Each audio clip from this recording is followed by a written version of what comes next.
Olá, espero que estejam todos bem nessa pandemia. Eh, Teremos algumas dificuldades aí, mas eu acredito que no final teremos, muitas coisas boas ficarão disso tudo, tá? Eu sou o professor Eduardo, a disciplina é Tecnooperatória e Cirurgia Experimental.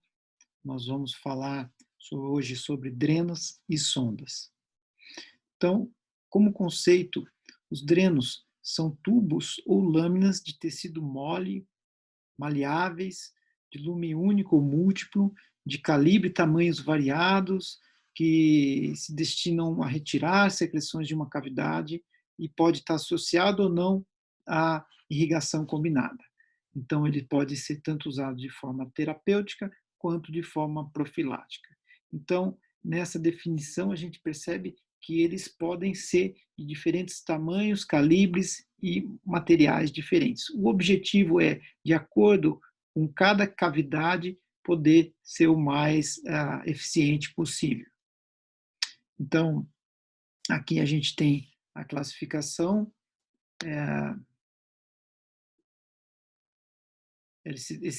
dos drenos, né? Então, eles podem ser tanto ativos, né, que é uma aspiração contínua, ou intermitente, ele aciona e desliga, quanto podem ser passivos, utilizados geralmente por capilaridade ou por gravidade.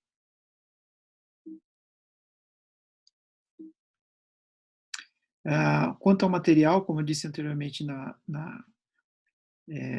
no conceito, eles podem ser de materiais diversos, porque o que se busca, na verdade, dependendo da cavidade, a gente exige uma dureza ou uma maleabilidade, uma maciez maior ou menor. Então, eles podem ser tanto de látex, quanto de plástico, quanto de silicone, PVC, né? E aí, como eu disse, as formas também variam bastante de acordo com a necessidade, de acordo com a cavidade necessária. Então, pode ser filiformes, podem ser laminares, podem ser tubulares. Em relação aos tipos, então nós temos vários tipos diferentes de dreno, de novo, dependendo da onde a gente quer fazer essa remoção, a gente quer fazer essa drenagem. Então, no caso aqui, nós temos o tubo, o dreno de Penrose, né? Então, nesse caso, é um dreno para lesões superficiais, lesões cutâneas, então um abscesso no caso, né? Então, é um tubo de látex, dupla lâmina de borracha, a luz colabada, porque é um tecido mole, e uma extremidade interna simples ou bifurcada, dependendo da preferência do cirurgião. Então, aqui a gente tem, no caso, um abscesso cutâneo, onde a gente utiliza o dreno de Penrose. Então, para realizar essa drenagem desse abscesso, a gente deve levar alguns passos em consideração e seguir esses passos de forma rígida. Então, a primeira coisa é determinar aonde é o ponto que esse processo inflamatório e essa coleção de pus está tentando drenar, sair sozinho. Esse ponto é um ponto onde fica mais mole a pele, você aperta, ela fica mais mole. Então, esse se chama ponto de flutuação. É nesse ponto que nós vamos realizar a incisão. Em seguida, realizamos a infiltração, que é a anestesia. Então, uma agulha fina, realizamos em volta, pela condição inflamatória, pela alteração total de pH, pela sua condição toda, o anestésico geralmente não pega muito bem, mas a gente tenta fazer um pouquinho, pelo menos na borda, onde não está comprometido. Em seguida, realiza-se a asepsia e antisepsia, quer dizer, a limpeza desse ponto, né, onde vai fazer a incisão, e na sequência, a incisão sobre o ponto de flutuação. Na sequência, a gente realiza o esvaziamento, que normalmente a gente utiliza uma Kelly, entra com ela fechada e abre lá dentro para realizar esse rompimento dos lóbulos que formam nesse processo inflamatório. Né? Diferentemente, não é igual uma bexiga, que você fura e ela murcha toda. É como se fosse uma laranja. Se você pega uma laranja e faz um furo, vai sair um pouco, né, mas não vai sair tudo. Então, você tem que romper esses pequenos lóbulos para poder expor esse pus e remover melhor esse pus. Né? e você faz esse esvaziamento e limpeza eventualmente. Você pode injetar um soro com uma seringa para tentar fazer uma limpeza melhor nesse processo de esvaziamento. Na sequência, nós inserimos o dreno, né, seja com ele com boca simples ou bifurcada, e a inserção desse dreno, sendo que parte dele tem que ficar para fora. Os detalhes depois tem aula específica sobre isso.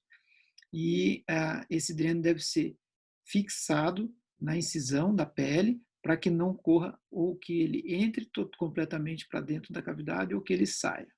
Tá? Na sequência, colocamos campos, no caso, gases dobrada, só para essa secreção, à medida que for saindo, a gente pode realizar a troca desse curativo e fecha por cima também com gás por cima. O dreno de tórax é outro dreno também extremamente utilizado com muita frequência, e ele diferente do dreno de Penrose, que usa capilaridade, esse usa a gravidade e o líquido para poder realizar a drenagem.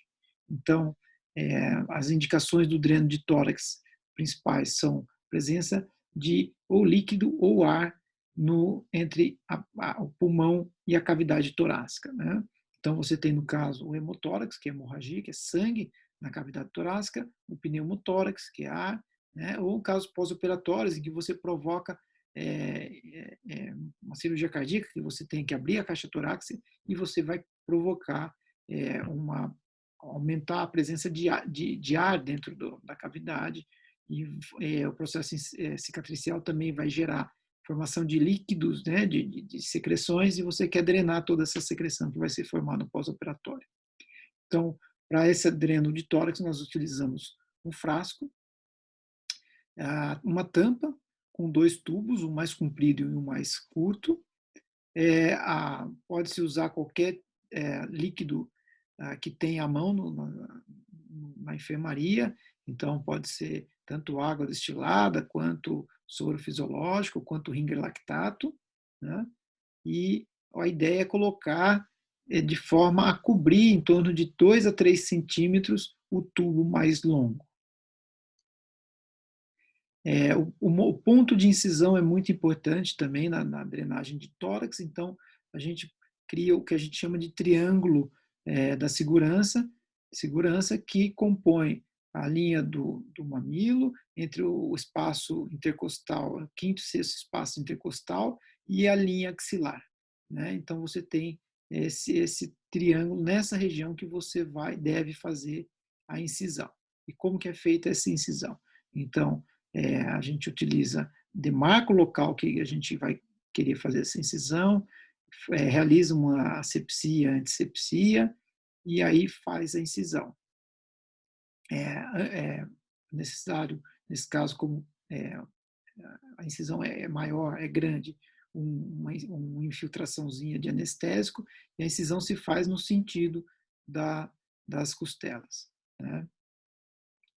Em seguida, insere-se um trocáter, que nada mais é que o trocáter é um guia para a colocação do tubo central. Então, é um tubo com uma agulha no meio, isso para dar dureza para você penetrar. Uma vez que você penetra, você remove a agulha e deixa só o tubo, né? Só o trocáter. Né? E aí você retira a agulha, no caso. É importante, a partir do momento que você faz isso, você tampa, você com o dedo mesmo, você pode tampar esse pertúrito que foi criado, uma vez que se você deixar, vai encher de ar toda vez que o paciente respirar, né? Principalmente na hora que ele inspirar, ele vai encher de ar a cavidade. Então, na sequência, nós introduzimos, através desse trocáter, nós introduzimos o dreno, né? E esse dreno vai estar conectado ao sistema que a gente chama de selo d'água. Nesse momento, toda vez que o paciente inspirar, ele cria uma pressão negativa e que puxa esse líquido no selo d'água aqui no frasco. Então, esse líquido sobe. O paciente é importante, o paciente está mais elevado do que o frasco. porque esse líquido vai subir até um certo ponto, a gravidade vai gerar uma resistência, e na hora que você expirar, você cria uma pressão positiva, ou o líquido, ou o ar que está na cavidade torácica, ou o sangue vão sair por aqui, por esse dreno. E aí esse dreno, ele vai, cada vez que você respira, então cada vez que você expira, você gera uma pressão positiva torácica que faz o líquido ou o ar que tem dentro da cavidade ser jogado para dentro do frasco, e isso continuamente vai gerando uma drenagem desse ar, o sangue que tem na cavidade.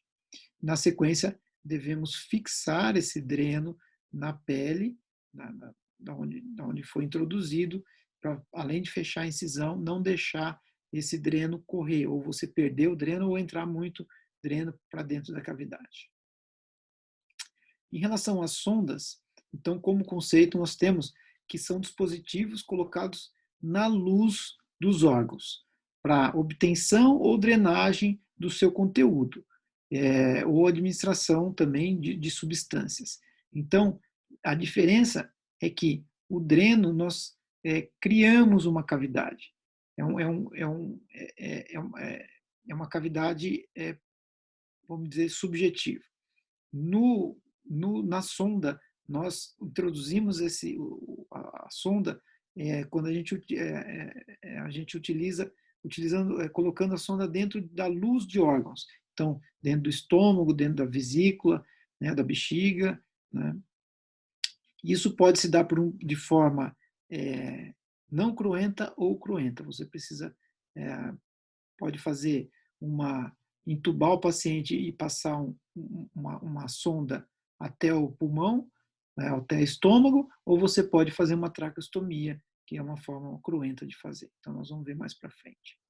Então, elas podem ser classificadas, as sondas, de acordo com a finalidade, o local e a complexidade. Então, com relação à finalidade, ela pode ser diagnóstica ou terapêutica. Quanto à localidade, como eu disse, qualquer uma dessas cavidades gástricas, pleural, vesical, podem ser utilizadas. E com relação à complexidade, se ela é feita pela luz do órgão, né, se a gente entra pela uretra, ou se a gente faz um acesso cirúrgico, né? Então aqui os exemplos, né, uma sondagem gástrica, né, via nasofagiana, ou uma gastrostomia, você abrir direto e chegar direto no estômago pela cavidade abdominal. Uma sonda vesical pela uretra, ou uma punção suprapúbica. Uma intubação nasotraqueal ou uma traqueostomia, como eu disse anteriormente. Então, o material, de novo, da mesma forma que os drenos, eles podem ser variados, comprimento, diâmetro, diferente de acordo com a luz de cada órgão, né, que a gente precisa usar. E a dureza deles também da mesma forma. Tá? Então, algumas denominações de sondas, então a gente tem nomes para várias sondas. Então, a sonda nasogástrica a gente chama de Levin, a sonda orotraqueal Portex, e aí vai, Malicot, Foley, né? A sonda uretral, praticamente, e o retal, não tem nome próprio. E essas sondas são diferenciadas pela espessura de acordo com o diâmetro externo delas. Então, o diâmetro externo determina. E tem duas formas de medida, tanto French quanto milímetros. Né? O French é uma medida mais europeia e o milímetro uma medida mais americana. Então, a gente geralmente, quando solicita uma sonda, a gente tem que falar o nome, né? Uma sonda nasogástrica, ou fala uma sonda pelo nome de uma sonda de Foley, né? E o número dela, 20, 16, 12, 8, e aí vai de acordo com o tamanho do paciente. Então, aqui só os tipos, né? Como eu disse, sondagem nasogástrica, então o tubo que vai da narina até o estômago, então pode ser um acesso cruento também diretamente pelo estômago, e utilizada a sonda de Malicot, e aí tem vários tamanhos diferentes, então a gente quando fala em frente, a gente fala em 18F, 16F, 14F, assim por diante. Então, só para demonstrar, é importante na sonda nasogástrica a gente fazer uma medida da sonda para ter uma ideia se ela vai estar no estômago ou se a gente continuar introduzindo, ela vai acabar indo para o intestino. Então, a gente faz uma medida antes, então mais ou menos o que a gente usa é essa do nariz até o lóbulo da orelha e dele até o estômago, que é mais ou menos o comprimento que vai ser necessário de introdução. Em relação à sonda vesical, então, como a gente falou também, ela pode ser pela uretra ou de forma cruenta pela, através de uma cistostomia, né? E a indicação principal é de monitoração de diurese, avaliação pós-operatório de cirurgias pélvicas, algum procedimento de trato urinário. Então, se você vai fazer uma cirurgia, por exemplo, no pênis e você vai ter um edema desse pênis, você vai ter uma dificuldade de diurese, você vai ter uma dificuldade para urinar, então você vai fazer essa sonda no pós-operatório para permitir a diurese. A monitoramento também da diurese é fator importante para se determinar a condição de funcionamento renal do paciente e liberação da internação, né? Então, os pacientes submetidos a uma cirurgia abdominal, que seja uma apendicectomia, quando você tem um retorno da diurese, significa que o rim está em funcionamento, isso é um sinal de bom prognóstico e para a liberação de alta dos pacientes. Então, aqui alguns exemplos, uma sonda vesical através da uretra. Então, aqui vários, aqui na verdade colocados drenos e sondas, né, na, na, na uretra, aqui na abdominal, uma cirurgia de grande porte, então um dreno, uma sonda, e aqui um acesso venoso, que é um catéter, que a gente considera também uma sonda, né, quando ela tem um acesso venoso. Aqui outro caso semelhante, então uma vesical e abdominal, um dreno abdominal. Bom, era isso que eu tinha para falar. Muito obrigado pela atenção e até a próxima aula.